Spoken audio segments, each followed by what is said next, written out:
अपने से आस बा, अपने से आस बा, अपने से नास बा, उहे घात करी जे रे पर विश्वास बा, उहे घात करी लेबे देबे के जहाँ रही बेमारी, निबही न पत्रकार साहेब ओई जाई यारी, ओई जाई यारी। विश्वकर्मा समाज के छोड़ी केहू के, लोहार समाज के छोड़ी केहू के नयास बा, उहे घात करी जे रे पर विश्वास बा, उहे घात करी।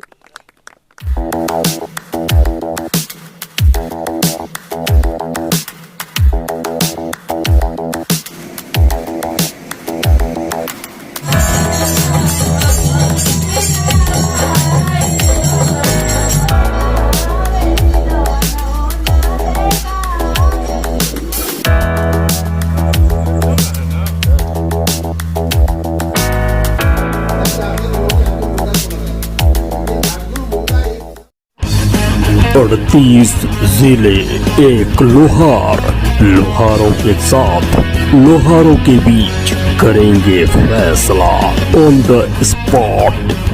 जीत की रणनीति हार न माने लोहारों के बीच तय होगी एक मंच, एक नेतृत्व।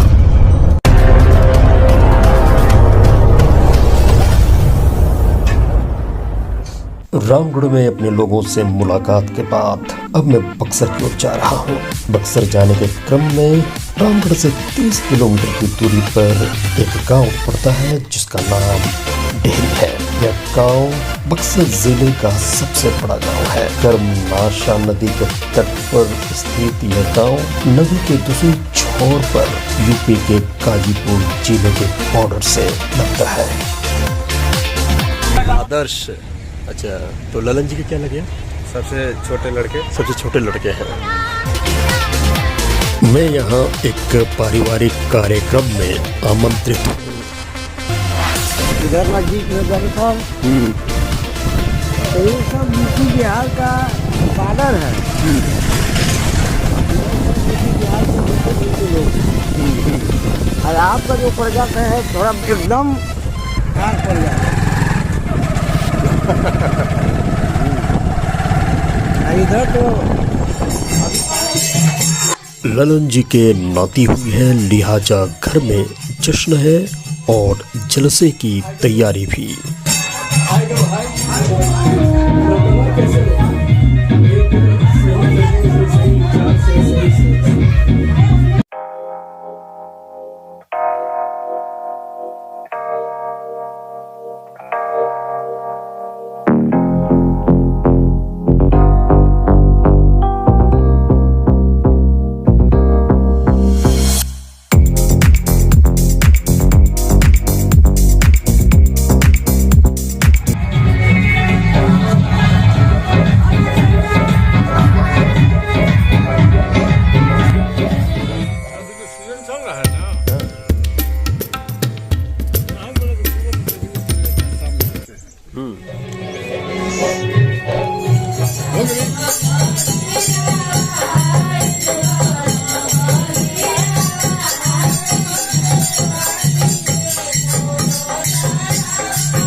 तरीके का थोड़ा नहीं करना चाहिए। हाँ सर, आप मेरे लायक बोले। निर्मल भैया हमारे मेरा बताएंगे,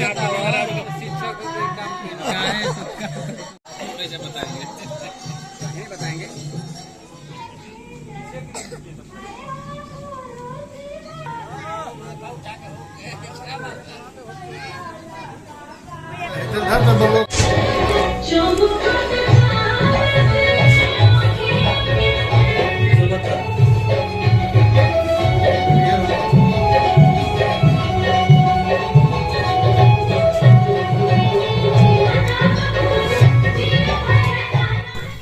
डेहरी गांव में अपने लोगों के बीच ढेर सारी मीठी यादें और संस्मरणों को सहेज कर मैं बक्सर की ओर जा रहा हूं अपने अगले पड़ाव पर।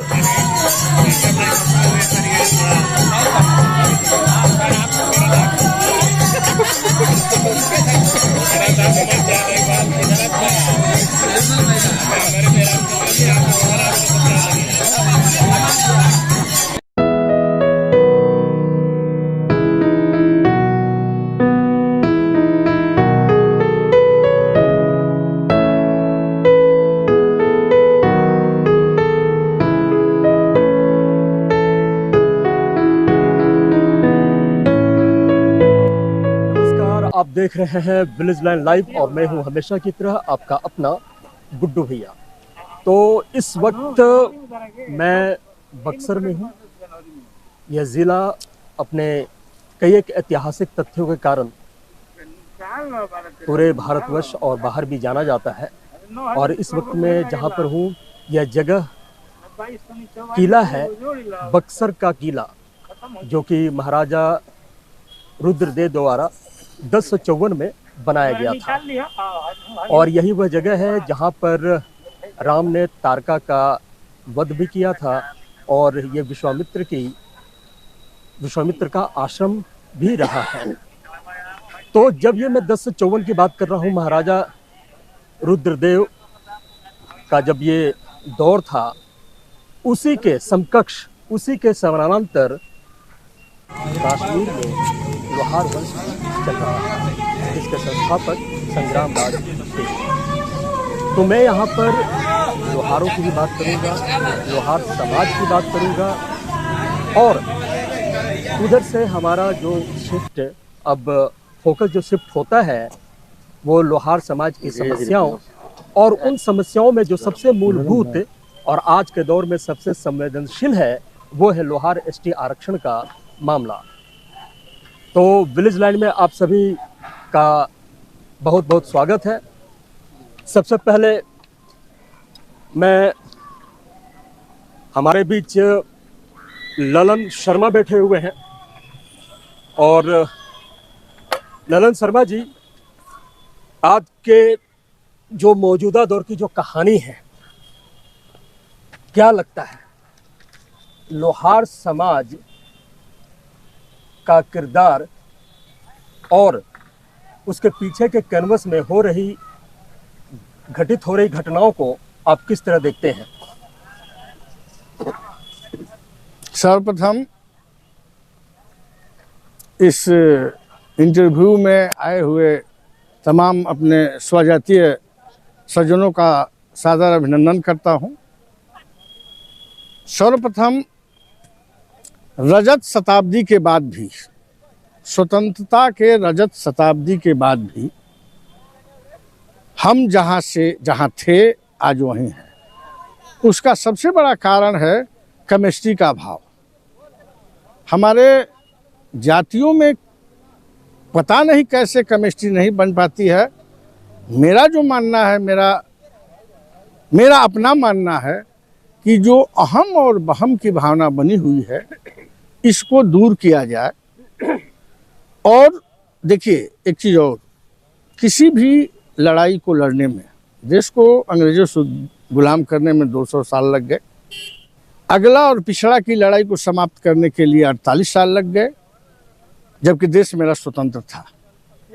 लड़ाई तो लड़ी जाती है, लेकिन जहाँ भी किसी भी तरह का एक छोटा भी ठोकर लगा तो चाहे हम जूता ही क्यों न पहने हो, मैं ये मनसा बना लेता हूँ कि मेरा पैर टूट गया और मैं चुपचाप बैठ जाता हूँ। नहीं, मेरे समझ से 3 चीज़ें हैं।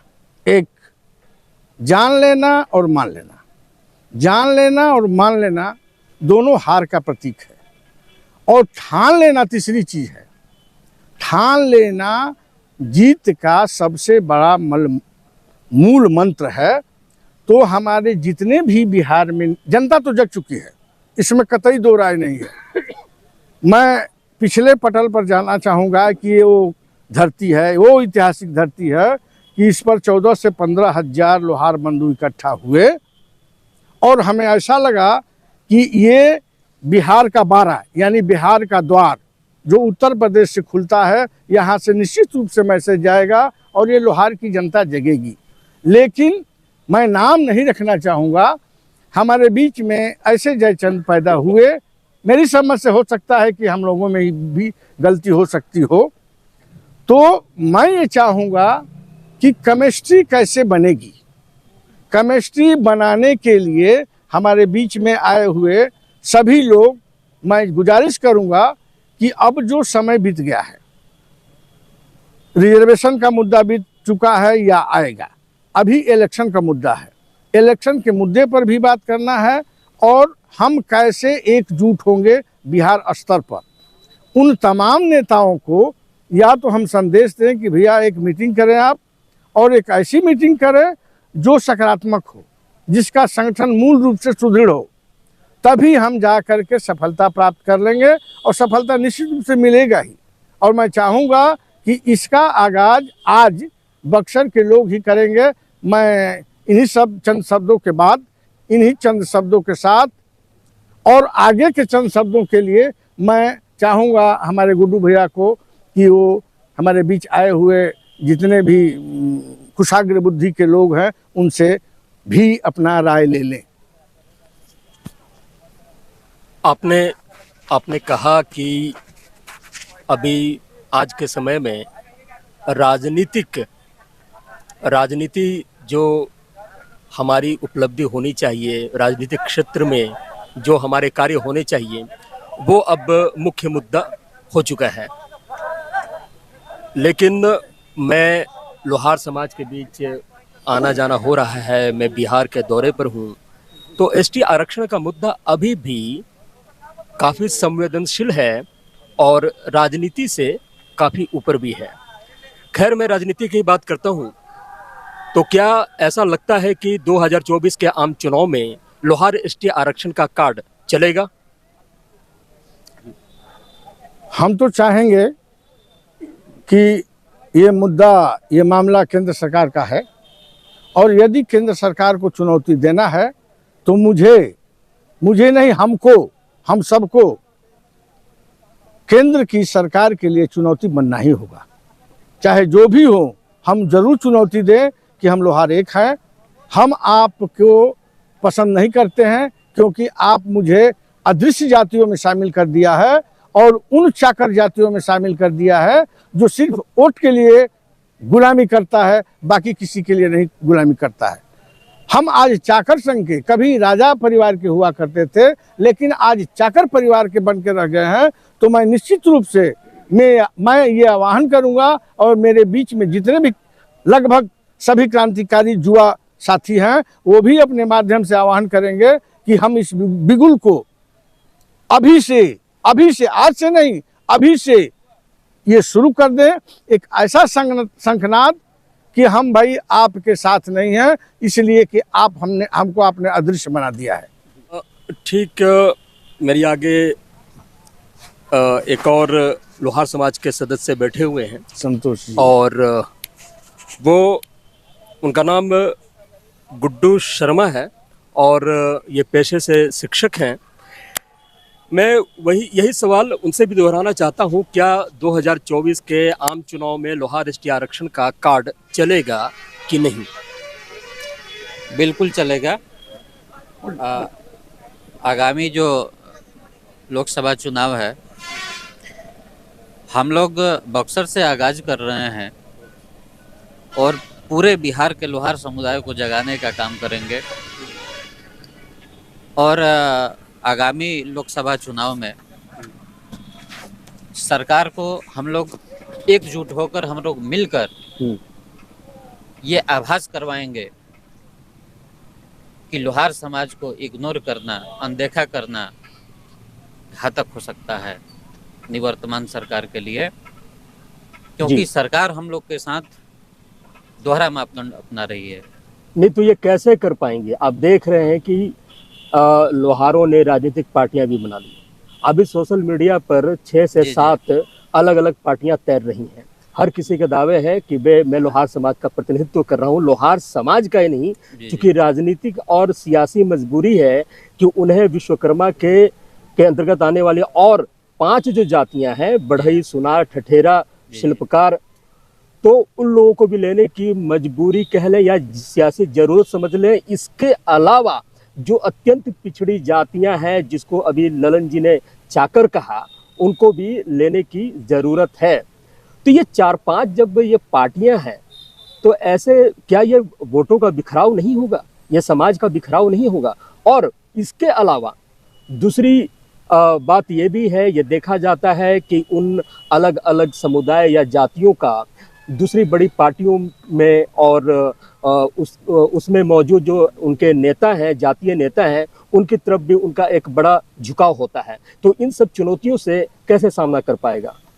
देखिए, मेरी समझ से अब मुझे तो पता नहीं है कि 4-5 पार्टियां बनी हैं जी। मेरी समझ से आरा के राजकिशोर शर्मा जी ने एक पार्टी बनाया है जी। लेकिन मुझे लगता है कि मेरे पास उनका फ़ोन भी आया था जी। उनका मकसद सिर्फ लोहार को उस पार्टी के माध्यम से एकत्र करना और राजनीति करना जी। मैं बता देता हूँ कौन कौन सी पार्टियां हैं जी। एक राजनीतिक पार्टी है, यह भी हाल में जिन्होंने पद यात्रा की थी पूरे बिहार में, सुरेंद्र पांचाल जी, उनकी अपनी एक राजनीतिक पार्टी है। दूसरे अभी उत्तर बिहार के, ये उत्तर पूर्व में जो लगातार रैलियां कर रहे हैं, सभाएं कर रहे हैं, वो मुकुल आनंद की अपनी राजनीतिक पार्टी है जी। इसके अलावा एक मध्य प्रदेश की एक पार्टी है विश्वकर्मा समाज की, उसकी भी धमक बिहार में है। तो ऐसे और इसके अलावा चंदौली में ही एक और राजनीतिक पार्टी है, अभी हाल में उन्होंने सभाएं की थी पिछले महीने ही, ललन जी को मालूम भी है, वो भी एक राजनीतिक पार्टी है। तो मैं यही कह रहा हूँ। देखिए, मैं बता देना चाहता हूँ आपको कि कोई भी पार्टी हो, बिहार से बाहर की पार्टी, जैसा कि आपने मध्य प्रदेश कहा, कहीं की भी पार्टी हो, सुरेंद्र पंचाल जी भी, मुकुल आनंद की यही की पार्टी है। जी, मुकुल आनंद, सुरेंद्र पंचाल जी जो हैं वो मेरी समझ से बिहार से नहीं है, बिहार के बाहर से हैं। और कोई भी बाहर से आकर बिहार में अगर राजनीति करेगा, लोहारों को एकत्रित करके, लोहारों को एकजुट करके अगर कोई राजनीति करेगा, तो निश्चित रूप से लोहारों के कंधे पर बंदूक रखकर और अपनी राजनीति को चमकाने का वो काम करेगा। लोहार का कोई काम नहीं करेगा। लोहार का जब भी कोई काम करेगा, लोहार का अपना बिहार का कोई नेता ही काम करेगा। और हम लोगों को मिलकर ये सोचना है, जिस दिन बिहार का कोई लाल बिहार के लोहार समाज को जी नेतृत्व करने के लिए तैयार होगा, उस दिन लोहार का हर काम होगा। सरकार भी, देखिए, अपनी भी हम लोग के अंदर भी कमजोरी है जी, अपनी कमजोरी का भी हम वर्णन करेंगे, जिक्र करेंगे। ऐसा नहीं है कि चुनौती यही है कि एकजुट कैसे रख पाएंगे वोटों के बिखराव का। अगर इन पार्टियों को भी हम एक समय के लिए बिसार दें, तो भी हमारे सामने चुनौती कांग्रेस है, बीजेपी है, जदयू है, राजद है, उसमें हमारे ही समाज के कई एक नेता हैं, कद्दावर हैं, जो लगातार अपील करते हैं। इसके अलावा उनकी ये भी मजबूरी होती है, सियासी पार्टियों के प्रति उनकी प्रतिबद्धता होती है, राजनीतिक लाभ लेने की उनकी अपनी मंशा होती है, और ऐसे में लोहारों को वो बरगलाते हैं और अपने पीछे लामबंद करना चाहते हैं। अभी जदयू में भी देखिए कई एक लगभग 2-4 हमारे समाज के सचिव और महासचिव पद पर हैं, वो लगातार जदयू को लेकर लोहारों को अपनी ओर रिझाने की कोशिश कर रहे हैं। तो मैं यही कह रहा हूं कि कैसे एकजुट हो एक राजनीतिक मंच के साथ। जैसा कि आपने बताया कि लोहार समाज के जो जदयू में है, राजद में है, चाहे जहां भी हो जी, एक बक्सर के राजकुमार शर्मा भी राजकुमार शर्मा है जी। मैं किसी का नाम लेना नहीं चाहूंगा, लेकिन जितने भी प्रदेश सचिव जी और प्रदेश महासचिव बन के अलग अलग पार्टियों में बैठे हुए हैं जी, लोहार समाज को आकर्षित करने का काम कर रहे हैं, वो विफल रहे हैं और विफल आगे भी रहेंगे जी। उनको जनता नकार रही है, आने वाले समय में और भी ज्यादा नकारेगी जी। और लोहार समाज, मैं आपको बता देना चाहता हूं कि लोहार समाज आज से 10 साल 15 साल पहले वाला लोहार समाज नहीं रह गया है। जी बच्चा से लेकर बूढ़े तक, महिला तक, लड़की तक, हर कोई जाग गया है और परिवर्तन, सामाजिक परिवर्तन चाहता है जी। और अपना नेतृत्व ढूंढ रहा है। यानी एक तरह से मान लें कि लोहार समाज इसको लेकर जागरूक हो चुका है कि लोहारों की अपनी अस्मिता हो, अपनी पहचान हो, एक राजनीतिक पहुंच हो, और इसके लिए इसको लेकर, इस मंशा को लेकर लोहार समाज आने वाले समय में एकजुट होगा और अभी जी, भी जी। है। चलिए, बहुत बहुत धन्यवाद। धन्यवाद। यहाँ पर निर्मल जी भी मौजूद हैं, निर्मल शर्मा, इनसे भी हम जानना चाहेंगे। जी निर्मल जी, क्या लगता है अभी मौजूदा समय में एक ओपिनियन पोल भी आ रहे हैं, सर्वे भी आ रही हैं, उसमें बीजेपी को बढ़त दिखाई जा रही है और एक बार फिर से ये इम्कान होता जा रहा है कि इस बार भी केंद्र में बीजेपी की सरकार आएगी और बीजेपी की मंशा है कि लोहारों, अत्यंत पिछड़े वर्गों को, आदिवासियों को अपनी ओर रिझाना। ऐसे में एक चुनौती ये भी है कि जब हमारा राजनीतिक मंच है और अगर हमने बीजेपी को वोट नहीं करा और ऐसे में बीजेपी की नाराजगी से हमारे लोहार एसटी आरक्षण की जो मांग है वो प्रभावित न हो जाएगी। सबसे पहले आपके न्यूज़ में का हम स्वागत करते हैं जी।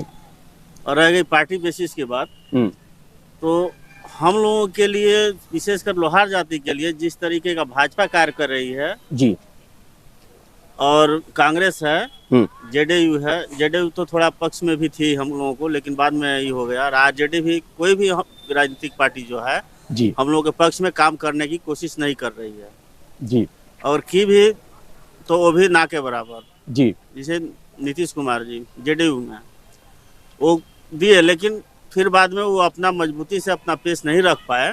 जी। इसका कारण है कि हम लोगों के इस दौर में कोई भी पार्टी पक्ष में कार्य करने के लिए तत्पर नहीं है जी। अगर तत्पर होती तो हमारे लोहार समाज से 3 सचिव हैं, प्रदेश सचिव हैं जेडीयू के जी। लेकिन ये लोग या तो पहल नहीं कर पा रहा है या पार्टी के मुख्य वक्तागण या अधिकारीगण इनका बात नहीं सुन रहा है। तो हम कैसे मान लें कि जो सत्ताधारी है उसी में है, उनका बात नहीं माना जा रहा है। तो बीजेपी को हम कैसे मान लें कि वो हमारा कार्य कर पाएगी।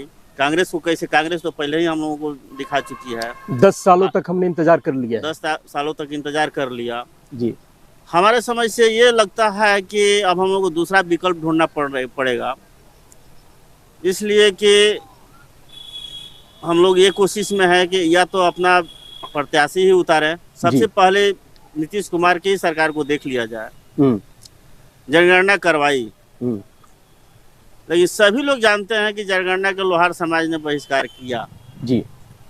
लेकिन फिर भी हम लोग ने हमेशा दर्शाने की कोशिश किया कि एक्चुअली में हम लोग कराएं तो किस पर कराएं जी। 13 नंबर कर्मकार है, कोष्ठ में लोहार है, लोहरा है ना। आखिर मुख्य हम लोग तो कर्मकार ही पर कराएंगे। तो और उसके बाद में 177 पर जब कराया गया वो भी हम लोगों के लिए और खतरनाक था जी। जब सचिव लोग इस चीज़ को अगर अपने अधिकारी को नहीं समझा पाए कि ये हमारी गलत चीज़ है, तो इन लोगों को भी सोचना चाहिए कि हम इस पद पर किस लिए बैठे हुए हैं। अगर हम लोग 13 पर ही जनगणना करवाते, कुछ लोग करवाए भी हैं, इसका कारण है कि हम लोग कर्मकार की उपलब्धि में आज किन नेताओं ने कोशिश नहीं की, उनके नाम बताइए जदयू के जो सरकार में हैं जी, सचिव बने हुए हैं। उन लोगों को भी हम ये कहना चाहेंगे कि ये लोग कौन है सचिव? सचिव राजकिशोर शर्मा जी हैं, सत्यनारायण जी हैं, हमारे बक्सर जिले के राजकुमार जी हैं। ये 3 लोग सचिव हैं जेडीयू के, और वे अपने जाति को अपने सरकार में नहीं समझा पाए कि हमारी जाति जो है कर्मकार एक्चुअली नहीं है, मूल निवासी बिहार के लोहार है जी, है ना। इन लोगों को भी जिस पद पर है उस पर सोचना चाहिए कि हम लोगों को क्या करना चाहिए। तो इस बार क्या लोहार समाज इन सचिवों को, महासचिवों को, चाहे वो राजकिशोर ठाकुर हो, चाहे वो सत्यनारायण शर्मा हो, चाहे वो राजकुमार शर्मा हो, इस बार क्या लोहार समाज उन्हें जवाब देने में या नकारने में वो तैयार है? हम लोग तो तैयार हैं जी, हम लोग तो तैयार हैं सरकार को, जी, है ना, क्योंकि इसलिए कि सरकार के लिस्ट में ये दिखा दिया गया है कि लोहार जाति का जनगणना हो गया है जी, जो एक्चुअली लोहार जाति जनगणना करवा ही नहीं है और करवाया भी है तो 25% जनगणना हुआ है और पूरा जनगणना दिखा दिया गया है कि जनगणना पूरे बिहार के लोगों को करा दिया गया है। तो अब इसमें हम क्या मानेंगे? जी, हालांकि ये काफ़ी विवादास्पद है कि लोहारों की तादाद कितनी है, कितने लोगों ने अपने आप को जातीय सर्वेक्षण में रजिस्टर्ड किया, कितनों ने बहिष्कार किया और कितनों ने अलग अलग लोहार कमार में, कर्मकार में रजिस्टर्ड कराया और कितनों ने लोहरा और लोहारा में रजिस्टर्ड कराया। काफ़ी विवादास्पद है, लेकिन कमोबेश जो संख्या कितनी होनी चाहिए लोहारों की? 60 एबव होना, 60 लाख से ऊपर होना चाहिए। 60 लाख से एबव या मिनिमम 40 लाख जी। तो जितने लोग 8 लाख लोहार 60 लाख नहीं, 60 लाख। कर्मकार लोहार कर्मकार में जो रजिस्टर्ड हुए हैं और लोहारा लोहारा में रजिस्टर्ड हुए हैं, वो सब लोहार समाज के सदस्य हैं ना?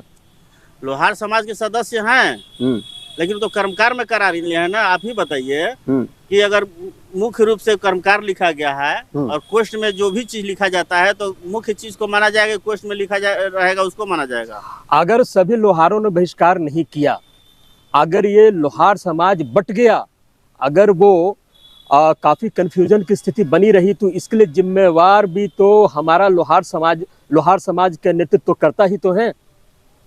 देखिए, जितना दूसरों से डर नहीं है उतना अपनों से डर है जी, हर समाज में जी, है ना। जो भी हमारे नेता शीर्ष पर हैं, जिनको हम लोग माने हैं और सरकार में किसी पद पर अधिकारी बने हुए हैं, क्या अपने उच्चस्थ अधिकारी को क्या ये समझाने में विफल हो पाए क्या कि हम लोग मूल जाति खतियान से लोहार हैं? ये अपने खतियान भी नहीं दिखा पाए, सरकार भी इनको नहीं सुन पाई। हमें जातीय सर्वेक्षण में नहीं रहना चाहिए। जातीय सर्वेक्षण में ये जरूरी नहीं था कि आपको खतियान दिखाया जाए और उस पे जाति को वो वेरीफाई करें, ऐसा कोई जरूरी नहीं था। क्यों नहीं? तो कैसे हमको पता चलेगा हम किस जाति से बिलोंग करते हैं? जी, कहाँ के हैं, वो ओरली सब या कहीं दूसरे जगह का है? सब कुछ ओरली था। क्यों? अब सरकार ने ऐसा ही कहा था अपने। जबरदस्ती आपको जो करना है कर दीजिए, क्या दिक्कत है? आपकी सरकार है, जो मैंने उसको करेंगे आप। जी जी, बिल्कुल बिल्कुल सही कह रहे हैं आप जी। तो आप मानते हैं कि ये नीतीश का ये सारा जो कार्य था लोहारों की जनगणना को लेकर, है ना, दुश्मन बने हुए हैं, दुश्मन बने हुए हैं हम लोग जी। का दुश्मन केवल सरकारी नहीं जी दोनों सरकार जी। जातीय जनगणना में जो लोहार समाज बट गया, एक 13 नंबर पे कमार लोहार कर्मकार में 8 लाख लोगों ने अपने आप को रजिस्टर्ड कराया, 8 लाख से ज्यादा, और 2 लाख लोहरा लोहारा में कराया। तो ये हमारे समाज के नेतृत्वकर्ताओं की नाकामी तो कही जाएगी ना। पहली बात सर, महात्म शर्मा बक्सर से बोल रहे हैं जी। दूसरी बात की जो आपने आरक्षण की बात की जी, तो हम लोगों के साथ बिहार सरकार हो चाहे केंद्र सरकार हो जी, हम लोग को विभिन्न ग्रुपों में बांटकर लोहार लोहरा कर करके जातीय जनगणना का सही मापदंड नहीं मिला। कारण कि जब तराजू होता है तो राइट और लेफ्ट होता है जी, 2 ही पलड़ा होता है, हमको 4 पलड़ा में वो बांट दिया। तो ये बताइए कि जो सर्वेक्षण करने वाला था जी, जो भी अधिकारी आता था गांव गांव जा करके सर्वे करता था, अब जातीय जनगणना करा लीजिए, तो जो जनगणना कर रहा था उसको भी मालूम नहीं था कि हम किसने कराए। जो पढ़ा लिखा व्यक्ति है वो तो कह देखना हम लोहार हैं, नहीं सुनिए, वो तो बता दिया कि हम ये हैं वो हैं। जहाँ पढ़े लिखे लोग नहीं हैं, वो अपने मन से जिस पर कोई 17 पर कराया है, कोई 177 पर कराया है, तो हम लोग का संख्या कैसे पता चलेगी कि हम लोग इतने हैं? कारण कि 4 ग्रुप में हम लोगों को बांट दिया गया था। इसलिए जातीय जनगणना हम लोगों के लिए फायदेमंद नहीं है, नुकसानदायक है। तो आपको इसको लगता है हम इसको विरोध करते हैं। उसमें हेराफेरी की गई है? एकदम हेराफेरी की गई है। हमारी तादाद उसमें निकल कर नहीं आई है? एकदम नहीं आएगी। जब एक हम रहेंगे, एक लोहार जाति का जनगणना होता तब ना हम एक मुफ्त वोट। तो मैं ये कह रहा कि हमारी तादाद निकल कर नहीं आई, हमें मूल लोहार जाति का अलग से जातीय कोड नहीं मिला, उसकी पहचान नहीं मिली, तो अब हम वहां से शिफ्ट होकर जो राजनीतिक मंच जिन नेताओं ने बनाया है, राजनीतिक में जिन नेताओं ने बनाया है, तो अब उन पे भरोसा कैसे कर लें? उन पर हम लोगों का भरोसा नहीं है। हम लोग एकता अपना बना करके जी प्रदेश स्तर पर हम इन लोगों को विरोध करेंगे और जो हम लोगों का आरक्षण का या जो लोहार जाति मानेगी उसी को हम लोग वोट करेंगे। अन्यथा किसी पार्टी को हम लोग समर्थन नहीं करेंगे। हम लोग नोटा दबाएंगे और नहीं तो हम लोग अपना प्रत्याशी उतारेंगे। तो ये यहीं पर मत की विभिन्नता है, यहीं पे बिखराव दिख रहा है। यहीं पर मौजूद कुछ लोगों ने ये कहा कि भाई हमें जो राजकिशोर शर्मा की जो पार्टी है जनतंत्र आवाज पार्टी, उसको हम सपोर्ट करेंगे। आप एक तरफ करें नोटा दबाएंगे, ठीक है। कुछ लोगों ने कहा कि उनको सपोर्ट करेंगे, कुछ लोगों ने कहा नोटा दबाएंगे, या उनको नहीं भी कर रहे हैं, लेकिन जातीय जो राजनीतिक पार्टी है जिसमें लोहारों का प्रतिनिधित्व है तो उसको हम लोग सपोर्ट करेंगे। नाम ना हो, लेकिन 2-4 पार्टियां जो भी हैं, अभी चर्चा चल रही थी कि भाई कुछ बिहार के हैं, कुछ बाहर के हैं, तो बिहार के लोगों का हम सपोर्ट करेंगे। तो फिर थोड़ा सा वो अजब सी स्थिति नहीं है? अजब स्थिति नहीं सर, भर में हम लोगों को डाल दिया गया है जी। कारण कि जब हम लोग दिग्भ्रमित रहेंगे तो हम लोग सही मार्ग नहीं दिखाई देगा जी। सही मार्ग नहीं दिखाई देगा तो हम लोग क्या करेंगे? जब हम लोगों को लोग बात नहीं मानेंगे जी, भले किसी भी सरकार में हमारे बिरादरी के लोग हैं, अगर हम लोगों की बातों को वो लोग ढंग से नहीं उठाएंगे तो हम लोग उन लोगों को भी विरोध करेंगे जी। कारण कि हमारी बात मानिए, हम लोहार हैं, हमको लोहार का ही कोड हमको मिले सब हम उस पर विचार करेंगे, किसको वोट देंगे किसको नहीं देंगे। एक सवाल कि लोहारों की एकजुटता के लिए, चाहे वो मंच व संगठन के स्तर पर हो, चाहे वो राजनीतिक पार्टी के स्तर पर हो, कैसे ये मुकम्मल हो? इसके लिए हम लोग प्रखंड से लेकर के जिला और प्रदेश जी में हम लोग भ्रमण करेंगे। हम लोग की टीम है, हर जिला में है जी। हम लोग एक दूसरे से मिल करके जैसे हो एक जगह हम लोग मीटिंग करेंगे पटना में, और वहीं पर निर्णय होगा कि हम लोग किसके साथ रहेंगे।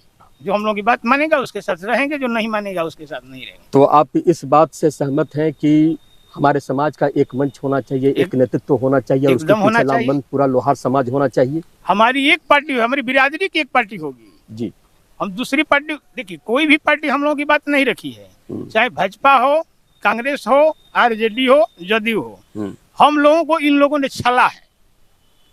इसलिए कह रहे हैं कि 3 साल हम लोगों का आरक्षण मिला, केंद्र सरकार ने इस आरक्षण को 6 साल गलत तरीका से केस करा करके बिहार सरकार पर भी जुर्माना ठोका, जो कि जवाब देने के लिए बिहार सरकार को बोला गया था केंद्र सरकार सुप्रीम कोर्ट से, लेकिन सरकार ने अपना फाइन जमा करके अपना मुंह बंद कर ली, हम लोग को इसी तरह से बीच मझधार में छोड़ दी जी। चलिए, बहुत बहुत धन्यवाद। तो और ठीक हमारी बगल में बैठे हुए हैं संतोष शर्मा, लोकस के बक्सर के जिलाध्यक्ष, लोकस की इकाई है बक्सर में कार्य करती है, उसके जिलाध्यक्ष हैं। संतोष जी, आपका विलेज लाइव में स्वागत है। आपसे एक अहम सवाल ये है कि लोकस में जुड़कर कितना समय हो गया लोकस से जुड़े हुए आपको? लोकस से तो जुड़े हुए हम लोग का बहुत समय हो गया, 10 साल हो गया। जिलाध्यक्ष कब से हैं? अभी जिलाध्यक्ष तो मैं 2 साल से हूँ। क्या चुनौतियां आपको दिखी जब से आपने संभाला है? चुनौतियां तो बहुत कुछ दिखी, समाज में थोड़ा बिखराव था इधर उधर, वो सब सुधार कर लिया गया, सब कुछ ठीक है, कोई दिक्कत नहीं है जी। अभी कोई दिक्कत नहीं है? अभी कहीं कोई दिक्कत नहीं है। तो थोड़ा बहुत तो हर पार्टी में होता है, हर जगह होता है, उससे कोई दिक्कत नहीं है। ऐसा सुना जाता है कि बक्सर के अंदर ही लोकस में 2 गुट हैं, क्या ये सही है? ये सब गलत बात है, 2 गुट नहीं है, बस आपसी थोड़ा तनाव है और कुछ नहीं है। वो भी ऐसा कुछ खास नहीं है। कुछ खास नहीं है? नहीं। तो आने वाले समय में लोकस को मजबूत करने के लिए आपकी क्या रणनीति है? आने वाले समय जिले के अंदर भी और प्रदेश स्तर पर भी जो अध्यक्ष हैं धर्मेंद्र शर्मा या अन्य पदाधिकारी हैं, उनसे समन्वय बनाकर लोकस को मजबूत करने की क्या रणनीति है? लोकस को हम लोग मजबूत करेंगे, हाँ, क्योंकि पूरे बिहार में 22 जिलों में लोकस है जी, चल रहा है। तो हम चाहते हैं कि अगर जो 22 जिला में चल रहा है तो हम पूरे लोकस को ही सपोर्ट करके आगे करके क्यों ना हम एक समाज को एकत्रित करके एक करके और एक राजनीतिक पार्टी से जुड़ें और जुड़ करके इसको आगे बढ़ाएं हम लोग। जब तक राजनीति नहीं करेंगे तब तक हम लोग को कुछ नहीं होगा। तो हम चाहते हैं यही कि जनता आवाज पार्टी या एनी कोई भी पार्टी हो, पार्टी से जुड़ करके, और जब हमारा जनता आवाज पार्टी है फिर दूसरे पार्टी से क्यों हम हाथ मिलाएंगे जी। तो हाथ मिला करके अपना काम किया जाए। और आप यह बयान दे रहे हैं, तो ये आपके बयान को कि जनतंत्र आवाज पार्टी को हम सपोर्ट करेंगे, यह आपका व्यक्तिगत विचार है या आधिकारिक बयान है? व्यक्तिगत विचार है। व्यक्तिगत विचार है जी जी। बहुधा ये देखा जाता है कि जिले में, प्रदेश में अलग अलग वो मंच व संगठन है। कहीं लोहार महासभा है, कहीं लोहार समाज है, कहीं अधिकार मंच है, कहीं संघर्ष मंच है, कहीं जागृति मंच है, और लोकस भी है और एलवीएम भी है। लेकिन जब वो रैली करते हैं, सभा करते हैं, तो वहां पे भीड़ नहीं जुटती, भीड़ नदारद रहती है। वो सब भाड़े का आदमी बुला करके किया जाता है। भीड़ नदारद रहती है, होती ही नहीं है जी। तो क्या लोकस के साथ भी कमोबेश यही स्थिति है? नहीं, लोकस के साथ ऐसा कुछ नहीं है।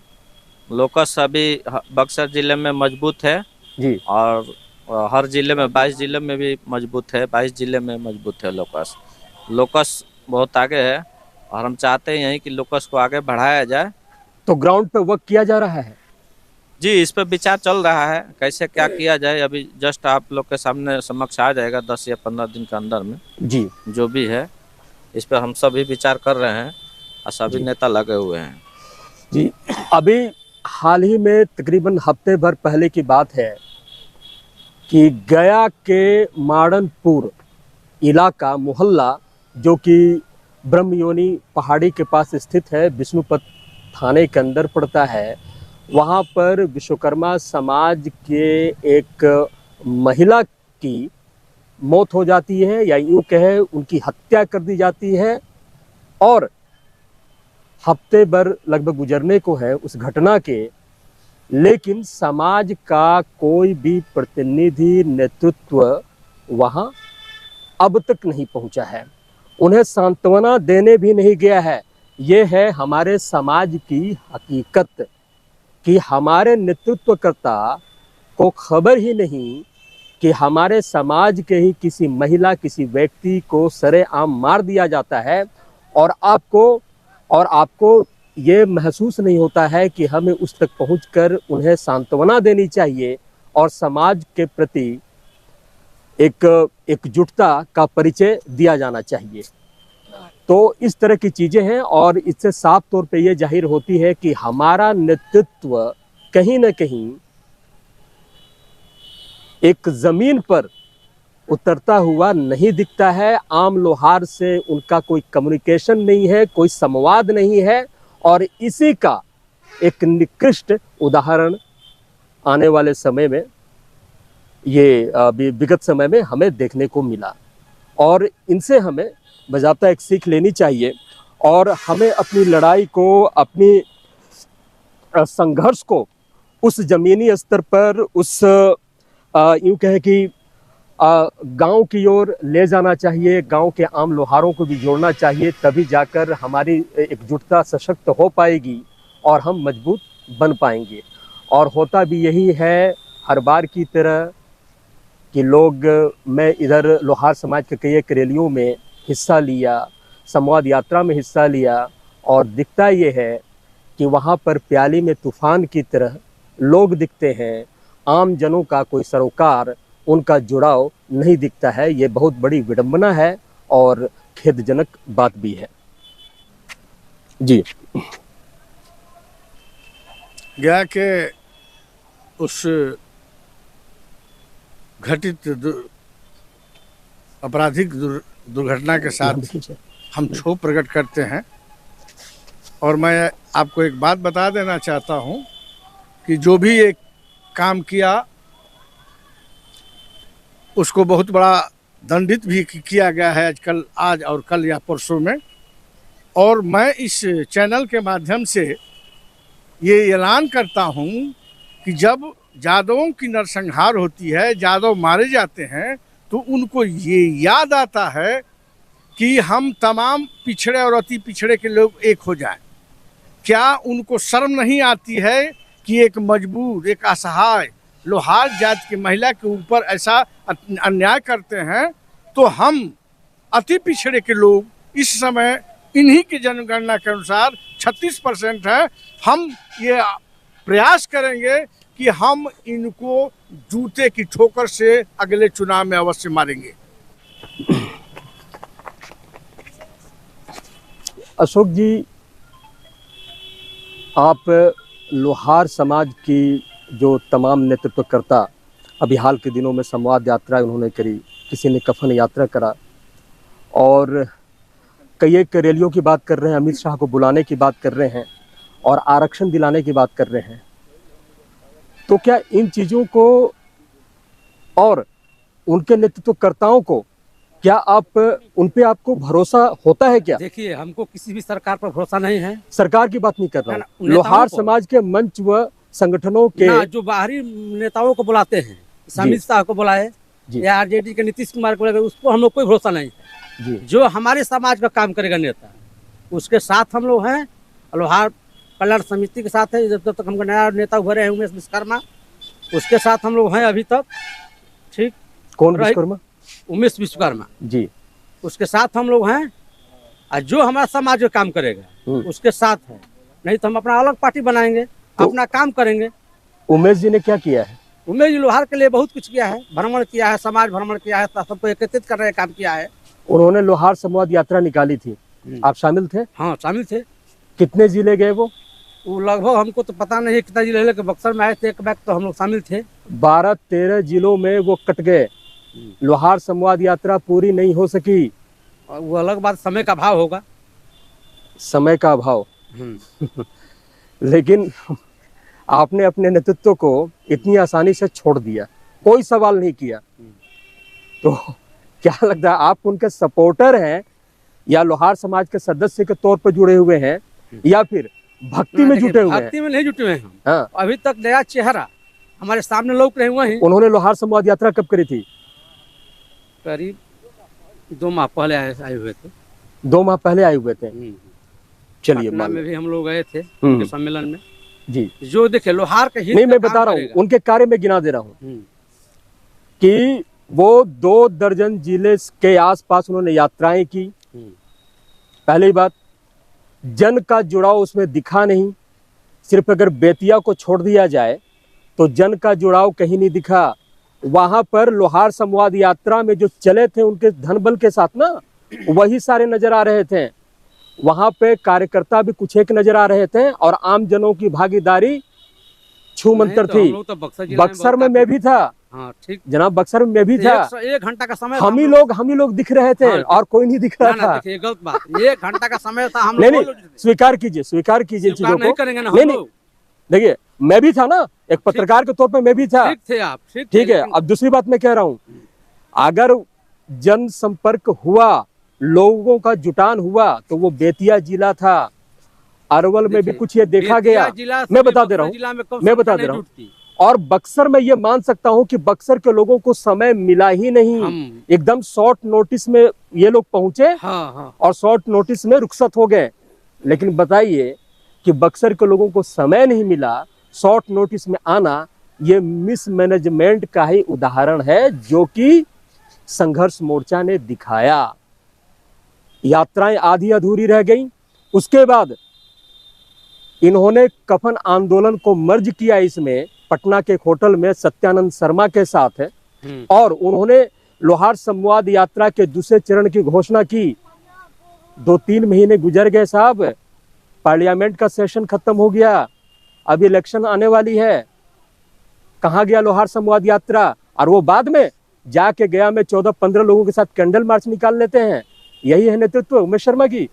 नहीं, बात सही आप कह रहे हैं, लेकिन उस पर विचार हो रहा है, संघर्ष मोर्चा बन रही है। विचार मोर्चा, संघर्ष मोर्चा साहब बन चुका है, कितनी बार बनाएंगे इसको? बन चुका है, कुछ लोग बिखरा वो भी जुट रहे हैं। और आपके लोकस के प्रदेश अध्यक्ष कहते हैं कि नेतृत्व बदल देना चाहिए। क्या आपने हमारा इंटरव्यू नहीं सुना है कि लोकस के अध्यक्ष कहते हैं नेतृत्व बदल देना चाहिए? ये तो नहीं हम सुने हैं अभी तक। सुनिए, चलिए। आपका चैनल का मैं भी स्वागत करता हूं सर, और हमारी समाज के जो भी नजदीक से त्रुटि है उसकी सरकार हमारे पूर्ण करेंगी, उसके साथ हम लोग रहेंगे और हंसी खुशी से रहेंगे। तो अभी कौन सी सरकार आपको दिखती है ऐसा कि जो लोहारों के लिए काम करेगी? हमारी सरकार तो अभी नया पेज में कोई नहीं दिख रहा है कि जो काम करने के लिए आगे चल रहा है, और जब चलेगा तो उसके साथ हम लोग हैं, और जो है सपोर्ट एक जगह देंगे। नीतीश ने आपको 5.5 साल आरक्षण दिया। नीतीश कुमार जी ने तो हम लोग को ऐसे झटका दिए हैं कि जिंदगी में कभी भूलेंगे नहीं। क्या झटका दिया? आरक्षण के लेकर के नौकरियों में हर जगह बढ़ाया जा रहा है। बहुत सारे बच्चे अपना एग्जाम निकाल करके ठोकर खा रहे हैं। इन 5.5 सालों में आप युवा भी हैं, इन 5.5 सालों में आरक्षण का लाभ आपको दिखा? नहीं दिखा है हमको। नहीं दिखा? नहीं दिखा। तो चलिए, तो बीजेपी में आपको विश्वास है कि वो हमारा काम करेगी? सरकार जो काम करेगी उसके साथ हम लोग एकजुट रहेंगे, और जो अच्छा कार्य करेगा उसी के साथ रहेंगे। अभी अंडर कंसिडरेशन है। हाँ। तो अभी किसी पार्टी में आपकी आस्था नहीं जगती, आस नहीं जगती? अभी नहीं, जब हमारा काम ही नहीं हुआ तो आस्था किसी? शिव कुमार शर्मा जी, अभी आज के हालात में लोहारों को कहीं से कोई उम्मीद दिखती है क्या, एसटी आरक्षण को लेकर, अपने राजनीतिक भविष्य को लेकर? फिलहाल तो नहीं दिखती है जी। आगे की कुछ कह नहीं सकते, फ्यूचर में क्या होगा वो तो देखा जाएगा। फिलहाल तो नहीं दिखते कहीं। अगर तो भविष्य आप बनाएंगे नहीं, खुद बनाएंगे, लेकिन अभी कैसे बनाएंगे? नहीं, वो देखेंगे, कुछ करेंगे तब बनेंगे। नहीं, कैसे बनाएंगे? साथ रखेंगे तो। अगर अपना जो अभी वोटबाजी का जो चल रहा है, राजनीतिक तंत्र चल रहा है राजनीति के लिए, उसमें देखा जाएगा कोई ऐसा हमारा योग्यता होगा उसको साथ दिया जाएगा, उससे बनेगा तो भविष्य बनेगा जी। और आगे तो बनने के ऐसा नहीं देखते, सब दिखा रहा है, आशा ही दिखा रहा है। तो आज के मंच व संगठन या राजनीतिक पार्टी, उनके नेतृत्वकर्ताओं पर आपको भरोसा है? फिलहाल तो नहीं है, लेकिन उसमें परखेंगे, देखेंगे। 2-4 आदमी अपना ही कहेगा, देखेगा, परखेगा, तो उसके बाद मानेंगे, करेंगे, देखेंगे जी। 2-4 आदमी सपोर्ट करेगा तो मानेंगे, देखेंगे। ये नहीं कि हम ये कहते हो सके हमको ना समझ में आए।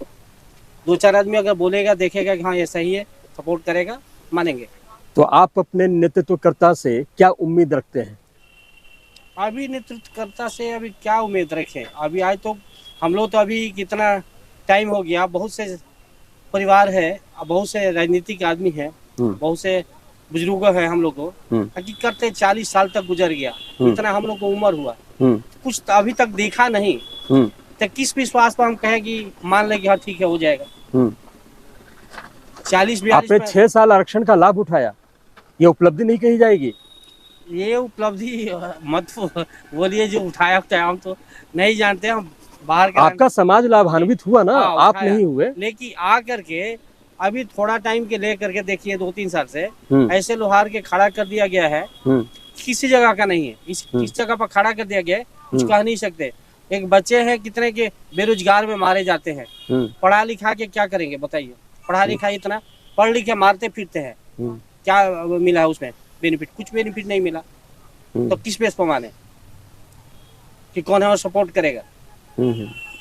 अभी कुछ सपोर्ट दिखता नहीं है। तो लड़ाई जारी रखनी है ना? लड़ाई जारी रखें, लड़ाई के लिए तो ये सब काम हो रहा है जी जी, उसके लिए करेंगे, हमेशा जारी रखें, जब तक नहीं होगा तब तक जारी ही रखेंगे। चलिए, धन्यवाद।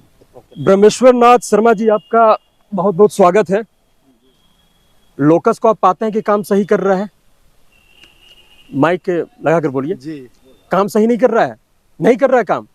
देखिए यहाँ लोकस के जिला अध्यक्ष भी बैठे हुए हैं और आप बता रहे हैं कि लोकस काम सही नहीं कर रहा है। ये कर रहे हैं, दो पार्टी है ना सर, लोकस के अंदर दो पार्टी है जी, दो पार्टियां या दो गुट हैं? दो गुट हैं। यानी कहें कि ये चीजें समस्याएं हैं, तो क्या उम्मीद करते हैं कि मतलब ये एक हो जाना चाहिए ना जी? हाँ, तो आप अपने जिलाध्यक्ष को नहीं कहा, पदाधिकारियों को नहीं कहा कि इसके लिए कुछ काम करें? ये अभी तो हम नए सिरे से चल रहे हैं, तो क्या कहें। अच्छा, उम्मीद है कि हो जाएगा, सब कुछ ठीक ठाक है? जी सर। चलिए, धन्यवाद। रवि जी। जी सर। अभी आज के समय में लोकस के अंदर ही, प्रदेश स्तर पर ही, बक्सर के अंदर दो गुट हो सकते हैं, लेकिन प्रदेश स्तर पर ही 3 से 4 गुट हैं। आपको मालूम है? ये तो हमको भी मालूम नहीं है कि 3 से 4 गुट है। मैं बता देता हूँ। जी बताइए। एक गुट धर्मेंद्र शर्मा जी का है जी, दूसरा गुट सत्यनारायण शर्मा जी का है जी, तीसरा गुट हर हिमांशु का है जी, और चौथा गुट जो बिस्तर पर आराम से सोता है, इन सब चीजों से आहत होकर निष्क्रिय है जी। तो ये बताइए कि ये सारी चीजें ठीक होनी चाहिए कि नहीं? ये सारे लोग अगर एक होकर के जी, एक रास्ता पकड़ेंगे जी, तो आगे बढ़ सकता है आदमी। और सारे लोग अपना अपना दिमाग लगा करके अलग अलग कोई काम करेंगे तो नहीं हो सकता। तो इसके लिए आपने प्रदेश अध्यक्ष को कहा कि आप ये जो तमाम जो शिकायतें हैं और जो अंतर्द्वंद्व है, कंट्राडिक्शन है, तो वो खत्म होनी चाहिए खत्म होना, लेकिन प्रदेश अध्यक्ष को हमने तो नहीं कुछ कहा। तो प्रदेश अध्यक्ष आपके लायक हैं, सक्षम है? काम करेगा वो लायक है, जो काम नहीं करेगा उसको लायक हम। तो आप कहना चाहते हैं वो काम नहीं करते हैं? करते हैं, लेकिन अभी उतने सक्सेस नहीं है। उतने सक्सेस नहीं है जी। तो धर्मेंद्र शर्मा जी को भी ये एक वार्निंग ही होगी लोहार समाज की ओर से कि वो करते हैं लेकिन उतना कुछ नहीं करते कि लोहार समाज को एक मजबूत स्थिति में ला सकें। अगर धर्मेंद्र शर्मा को छोड़कर दूसरा नेतृत्व लाया जाए तो आपको कोई एतराज होगा? हम तो आपसे एक बात यही कहे कि जो कर सकता है अगर करेगा तो उसको लाया जा सकता है, लेकिन लाया जा सकता है। जाना कैसे जाएगा कि मतलब वो करने लायक है या नहीं, उसको तो पहले तो सांचे में ढाला जाएगा, तभी तो पता चलेगा कि जी जी, चलिए, आग में तप कर कितना कुंदन बनता है। अभी हमारे पीछे राजेंद्र शर्मा जी बैठे हुए हैं और ये बक्सर के हैं, डेहरी गांव के। ये गायक हैं पेशे से और अपना जो पुश्तैनी काम है वो भी करते हैं। तो मैं चाहूंगा कि लोहार समाज पर वो चंद पंक्तियां सुनाएं, अभी की जो मौजूदा स्थिति है। जय लोहार जय समाज। ऐसा भाई होना चाहिए जो हमारे समाज के काम करे, ऐसा गद्दारी नहीं करे। मैं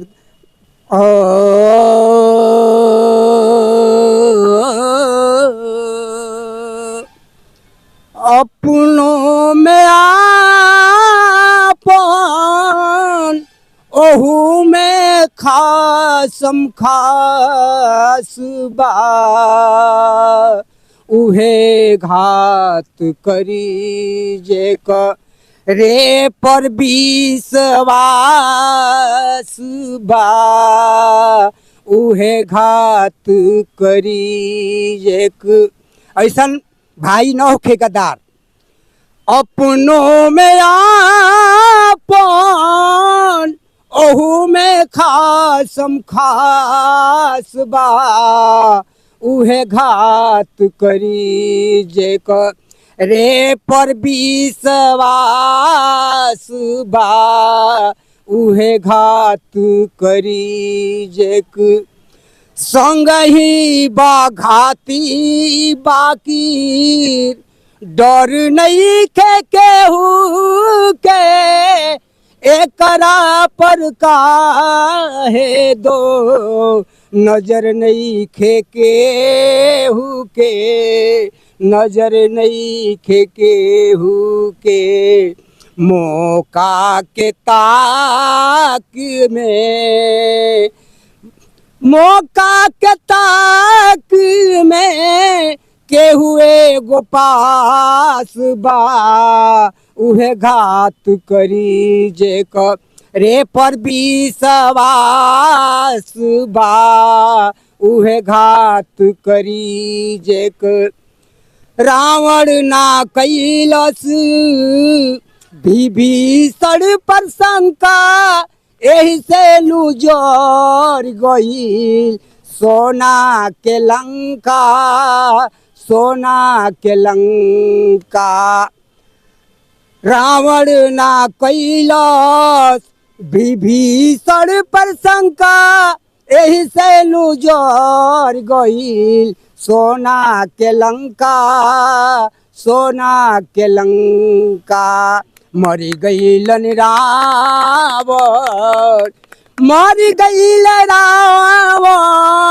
गवाह इतिहास बा उहे घात करी जे रे पर विश्वास बा उहे घात करी जे रहलन सुग्रीव बाली खास दोनों भाई दिहलन सुग्रीव राम जिसे मारवाई राम जिसे मारवाई अपने से आस बा अपने से नास बा उहे घात करी जे रे पर विश्वास बा उहे घात करी लेबे देबे के जहाँ रही बीमारी निबही न पत्रकार साहेब ओई जाई यारी विश्वकर्मा समाज के छोड़ी केहू के लोहार समाज के छोड़ी केहू के नयास बा उहे घात करी जे रे पर विश्वास बा उहे घात करी।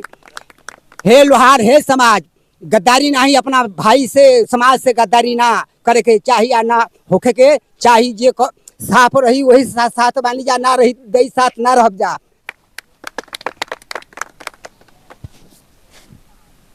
अभी राजेंद्र जी ने जो चंद पंक्तियां गाई हैं इसका सार यही है, भाव यही है और अब की तत्कालिक मौजूदा समय की नियति यही है कि लोहार समाज अपने नेतृत्वकर्ताओं द्वारा ही लगातार ठगा गया है और इससे लोहार समाज छलनी है, व्यथित है और शायद इसलिए उसे आगे की कोई राह नजर नहीं आ रही है।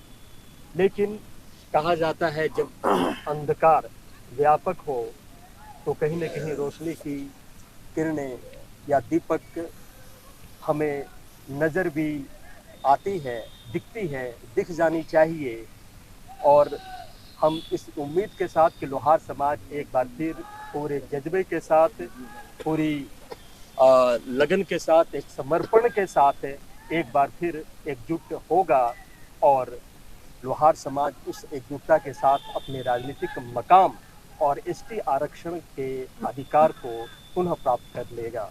इसी के साथ हम विदा लेते हैं अपने सभी साथियों के साथ। जय लोहार।